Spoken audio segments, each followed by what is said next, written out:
हाँ हाँ, माँ पहुँच गई है आराम से मेरे घर, तू चिंता मत कर। वैसे भी मैं माँ का तुझसे ज़्यादा ही ध्यान रखूँगी। ठीक है, अगर किसी भी चीज़ की ज़रूरत हो तो फ़ोन कर देना।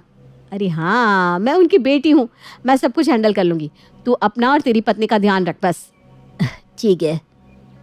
किसका फ़ोन था दिव्या? मोहित का फ़ोन था माँ, पूछ रहा था कि तुम अच्छे से यहाँ पहुँच गई कि नहीं। हाँ, उसे मेरी फ़िक्र हो रही होगी ना इसलिए। अरे फ़िक्र किस बात की? तुम अपनी बेटी के घर हो, कुछ दिनों के लिए यहाँ आराम से रहो, आराम करो। हाँ ठीक है। मोहित कह रहा था कि यहाँ घुटनों का अच्छा डॉक्टर है। कह रहा था दीदी को कहना वो तुम्हें ले जाएगी डॉक्टर के पास। हाँ माँ, मैं ले जाऊँगी। मैं कल ही उनसे तुम्हारे लिए अपॉइंटमेंट ले लेती हूँ, ठीक है? ठीक है बेटा। जानकी अपनी बेटी दिव्या के घर कुछ दिनों के लिए रहने आई थी। दिव्या एक खुले विचारों वाली लड़की थी जिसे पुराने समाज के दोगले नियम पसंद नहीं थे। अरे कविता, आओ आओ, अंदर आओ। हाँ माँ, ये मेरी पड़ोसन है कविता, यहीं पास में ही रहती है। कविता, ये मेरी माँ है, कुछ दिनों के लिए यहाँ मेरे पास रहने आई है। नमस्ते माँ जी। क्या लेकर आई हो तुम? अरे मैंने आज ना कचौरियाँ बनाई थी, आज देखा कि तुम ऑफिस नहीं गई तो सोचा तुम्हें दे आती हूँ। हाँ, मैं अपना कुछ दिन घर से ही काम करूँगी, माँ आई है ना इसलिए। अरे वाह, ये तो बहुत अच्छी बात है। तुम एक बेटी होकर भी माँ की कितनी सेवा कर रही हो। मुझे ना ये बेटा बेटी ऐसी चीज़ें पसंद ही नहीं है। पता नहीं क्यों लोग बेटा बेटी में फ़र्क करते हैं। मैं लड़की हूँ फिर भी कमाती हूँ। देखो मेरी माँ का भी ख्याल रख रही हूँ ना। तुम्हें पता है मैं अपने भाई से ज़्यादा माँ का ख्याल रखती हूँ। हाँ, ये बात तो सही है। आजकल बेटे कहाँ माँ बाप का ख्याल अच्छे से रख पाते हैं।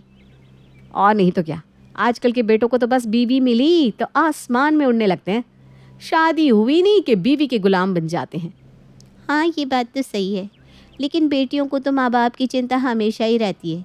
बेटियों का ना दिल ऐसा ही होता है कि माँ बाप को दुखी नहीं देख सकते। हाँ, अब अपने भाइयों के लिए क्या कहें किसी से। खैर जाने दो। आज ना माँ को वो घुटनों के बड़े डॉक्टर है ना, उनके पास ले जा रही हूँ उनके ट्रीटमेंट के लिए। हाँ हाँ, ले जाओ, तुम ना बड़ा पुण्य का काम कर रही हो। क्या तुम भी। चलो बाद में मिलते हैं। देखा माँ कितनी तारीफ कर रही थी मेरी। आजकल बेटों से ज़्यादा बेटियाँ ध्यान रखती है माँ बाप का, लेकिन बेटों को ये बात का कहाँ एहसास होता है भला। खैर छोड़ो, तुम तैयार हो जाओ, मैं तुम्हें डॉक्टर के पास ले जाती हूँ। ठीक है बेटा।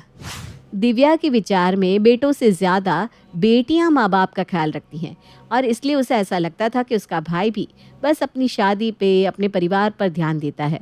और ना सिर्फ दिव्या को, लेकिन उसके पति को भी यही लगता था। अरे सुनो ना, ये दवाइयाँ ले आना माँ की, ठीक है?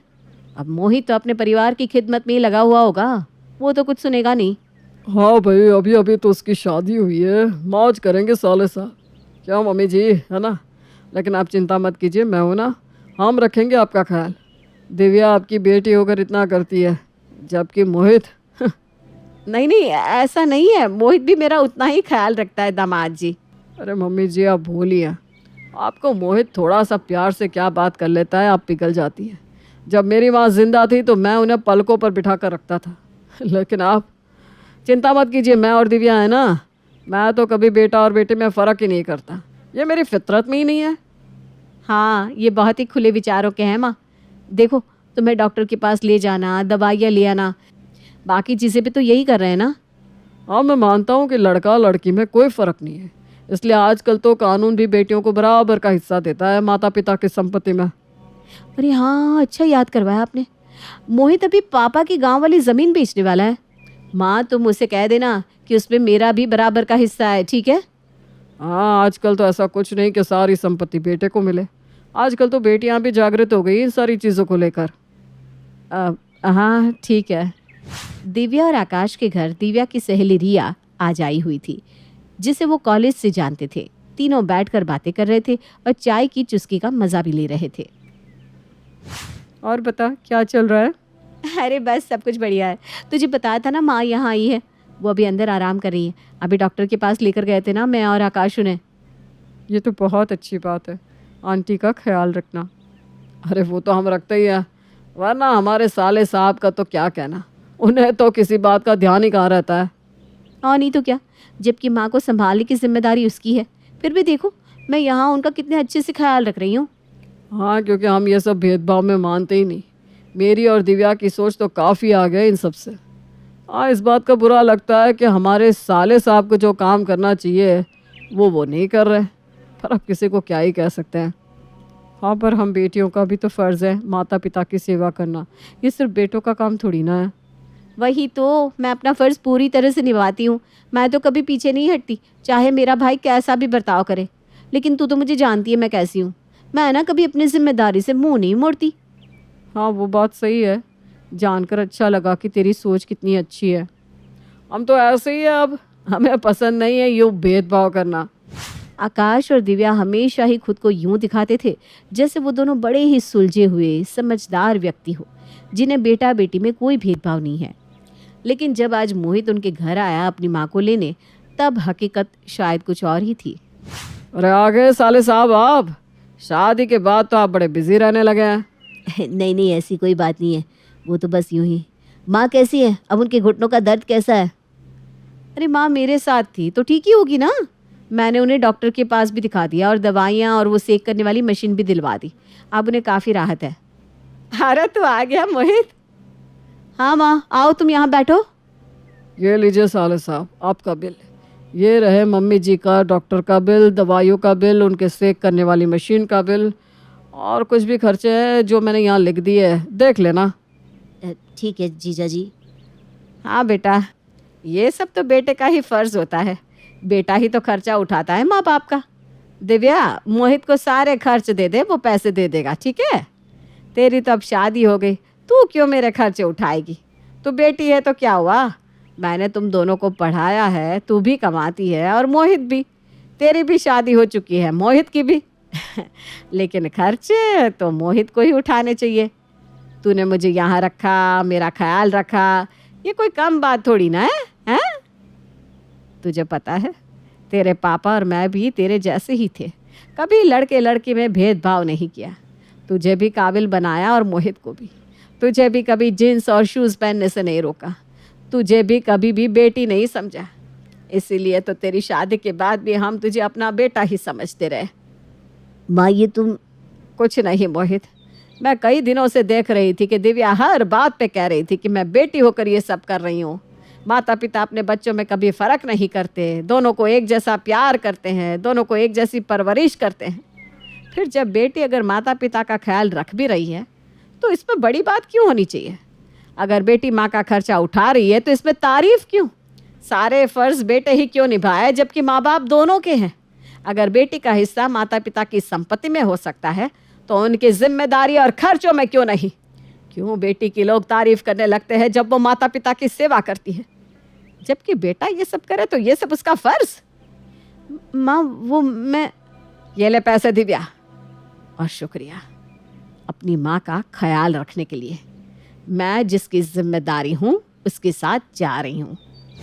जानकी की कुछ बातें और सवाल दिव्या और आकाश को जैसे सुई की तरह चुभ गई थी, क्योंकि आज दिव्या को एहसास हुआ था कि सबसे ज़्यादा फ़र्क बेटी और बेटे में उसने खुद ही तो किया था। कहानी एक ऐसे परिवार की है जहां रंजू अपने पति संजय और बेटी सृष्टि और बेटे आकाश के साथ रहा करती थी।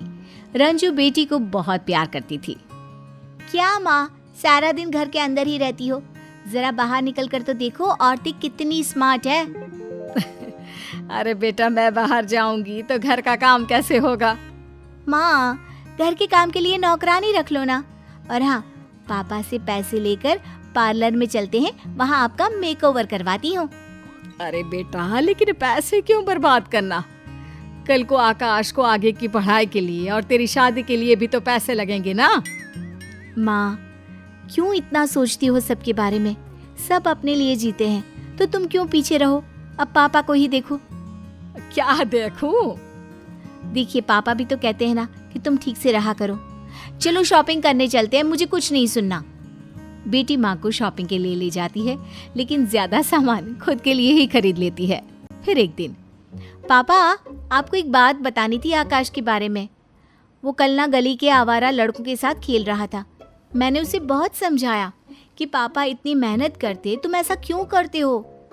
हाँ बेटा, वो कुछ बन जाए, तुम्हारी शादी हो जाए तो समझूंगा जिंदगी सफल। पापा, आपकी तो जिंदगी सफल ही है, और भाई की भी। शहर के सबसे महंगे एरिया में आपका घर है, जो बाद में भाई का हो जाएगा। आपको क्या दिक्कत है पापा? अरे बेटा, घर की ईंट थोड़ी ना खाएंगे, कम से कम बेटा कुछ कमाने लायक तो बन जाए। एक रोज माँ, पिताजी, मैं आप लोगों को किसी से मिलवाने लाई हूँ। ये मयंक है, मैं इससे शादी करना चाहती हूँ। पर पापा, ये ना अभी सेटल नहीं है। सृष्टि, अभी कैसे तुम्हारी शादी करवा दे? अभी तो तुम्हारी पढ़ाई खत्म हुई है, कुछ काम कर लो, करियर बनाओ कुछ। देखो, मैं ऐसे शादी नहीं करवा सकता। कोई भी शादी के लिए नहीं मानता। तो एक दिन सृष्टि मयंक के साथ भाग जाती है, जिसके दुख में उसके पिता की मृत्यु हो जाती है। माँ, संभाल अपने आप को, कुछ खा ले, सारा दिन रोती रहती है। बेटा, तेरे पापा के बिना कैसे रहूंगी? और फिर तू भी तो कोई काम नहीं करता, कैसे चलेगा हम लोगों का घर? अब तू चिंता ना कर माँ, मैं कोई ना कोई काम जरूर करूँगा। फिर हम लोगों के पास इतना बड़ा घर है, इसका एक पार्ट हम लोग किराए पर चढ़ा देते हैं। माँ को बेटे की बात जम जाती है और फिर दोनों ठीक से रहने लगते हैं कि एक दिन, मत देख तो, सृष्टि आई है। सामने सृष्टि खड़ी होती है। उसकी हालत खराब होती है। सुंदर से दिखने वाली सृष्टि बिल्कुल नौकरानी जैसी लग रही होती है। माँ, मुझे माफ कर दे, मेरे कारण पापा नहीं रहे। माँ पहले तो सृष्टि से बात नहीं करती, लेकिन बेटे के समझाने पर वो उसे गले लगाकर रोने लगती है। तू कहाँ थी और वो मयंक कहाँ है? वो घर पर है, वो कोई काम नहीं करता तो नौकरी भी मैं ही करती हूँ। पापा के बारे में कल ही पता चला तो रहा नहीं गया माँ। कोई बात नहीं बेटा, किस्मत का लिखा कौन बदल सकता है। सृष्टि अब आए दिन माँ के पास रहती और उसके कान भरती। क्या माँ, तो भाई की शादी करा देना किसी पैसे वाले घर में। उसको जो दहेज मिलेगा उससे एक और घर खरीद ले। ये घर बेचकर अपने पास पैसे रख। कल को बहू आ जाएगी तो पैसे पैसे के लिए तरस ना जाए तू। अरे नहीं नहीं, आकाश मेरा ख्याल रखता है, वो ऐसा नहीं करेगा। माँ, बीवी के आने के बाद ना सब बदल जाते हैं, बाकी तेरी मर्जी। पर कहते हैं ना, रोज रोज एक ही बात को कान में डाला जाए तो वो एक दिन सच हो ही जाती है। देख आकाश, तेरी शादी हो चुकी है, तू ना अब अपनी बीवी को लेकर अलग हो जा। माँ, कैसी बात कर रही हो? मेरी कमाई इतनी है नहीं कि मैं कोई अच्छा मकान ले सकूं। अरे तो जाकर किसी झोपड़पट्टी में रह ले, लेकिन निकल यहाँ से। माँ के कहने पर आकाश अपनी बीवी के साथ अलग चला जाता है। उसके जाने के बाद सृष्टि माँ के पास आती है। माँ, ये है ठाकुर जी, वो इस घर की अच्छी कीमत देने को तैयार हो गए हैं, ये ले पैसे। बेटी घर बिकवा देती है। घर बिक जाने के बाद, कल इस घर को खाली करना है, लेकिन सोच रही हूँ कि जाऊंगी कहाँ। कहाँ का क्या मतलब होता है माँ? मेरे साथ मेरे घर, वो घर भी तो तेरा ही है ना। और फिर सृष्टि माँ को लेकर अपने घर आ जाती है। रात को, मयंक, अब तो हम लोगों के अच्छे दिन शुरू हो रहे हैं। माँ के पास बहुत सारा पैसा है, हम रोज अपने सारे शौक पूरे करेंगे। अगले रोज, माँ, वो किराए के मकान का किराया देना बड़ा मुश्किल हो रहा है। सोच रही हूँ अपना एक मकान ले लूँ। डाउन पेमेंट दे देती तो ईएमआई तो मैं देती रहूँगी जैसे किराया दे रही हूँ। हाँ हाँ, ले ले बेटा, अब जो है तुम लोगों का ही तो है। वैसे मैं कुछ दिनों के लिए ना आकाश के पास जाने का सोच रही थी, बहुत याद आती है उसकी। क्या माँ, पागल हो गई हो? लाचार बना देंगे वो लोग तुमको, भिखारी की तरह रास्ते में छोड़ देंगे। नहीं माँ, तू नहीं जाएगी। सृष्टि माँ को भाई के पास जाने ही नहीं देती और किसी न किसी बहाने से उससे पैसे लेती रहती है। माँ, वो कार खरीदनी है, जरा पैसे मिल जाते तो। अरे बेटा, अब तो सारे पैसे खत्म हो गए हैं, थोड़े पैसे हैं वो तो मेरे पास रहने चाहिए ना।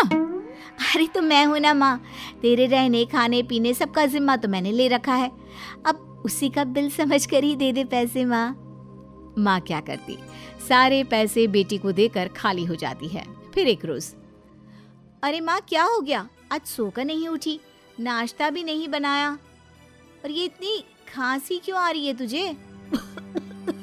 पता नहीं बेटा, कल तो खांसी से खून भी आया था, डॉक्टर को दिखा देना जरा।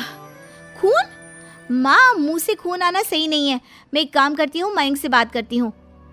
शाम को सृष्टि पति से बात करती है। अरे ये तो खतरनाक बीमारी के लक्षण है सृष्टि, माँ के इलाज में तो बहुत सारे पैसे लग जाएंगे। अब अरे लगने दो ना पैसे, वो पैसे लगाएगा इनका बेटा। मैं कल ही माँ को भाई के पास छोड़ाऊंगी। अगले दिन, माँ तुझे आकाश की याद आ रही थी ना, चल मैं तुझे ले चलती हूँ। हाँ बेटा, पता नहीं जिंदगी कितनी है, कुछ दिन उसके साथ भी रह लूं। बेटी माँ को लेकर भाई के घर जाती है, लेकिन वहाँ पर भाभी कहती है, वाह दीदी, जब तक माँ के पास पैसे थे अपने पास रखा, घर बिकवा दिया, सारा पैसा ले लिया। पता है मुझे कैसी हालत थी आपकी जब भागकर शादी की थी। अब माँ को हम लोगों के दरवाजे छोड़ रही है। अरे जाइए यहाँ से और इन्हें भी ले जाइए। तभी वहाँ आकाश आ जाता है। अरे माँ, कैसी हो माँ? सुगंधा की तरफ से मैं माफी मांगता हूँ। आओ ना अंदर, आओ सृष्टि। देख भाई, माँ की तबीयत ना ठीक नहीं है, इनको अच्छे से डॉक्टर के पास ले जाना। और हाँ, माँ को कुछ होना नहीं चाहिए, मेरी नजर रहेगी तुझ पर। वाह जी वाह, अब नजर रखोगी। अरे इतनी चिंता है तो साथ ले जाओ ना। तभी आकाश बीवी को जोर से डांटता है। ये माँ है मेरी, तुम्हारी हिम्मत कैसे हुई माँ और बहन से ऐसे बात करने की? माँ की आंखों से पानी आ जाता है। जिस लड़की ने अपने आगे अपने पिता की इज्जत को भी नहीं रखा और चालाकी से अपना मायका खत्म करने की कोशिश की, ऐसी लड़की के कारण मैंने अपना इतना अच्छा बेटा छोड़ा। मुझे माफ कर दे बेटा।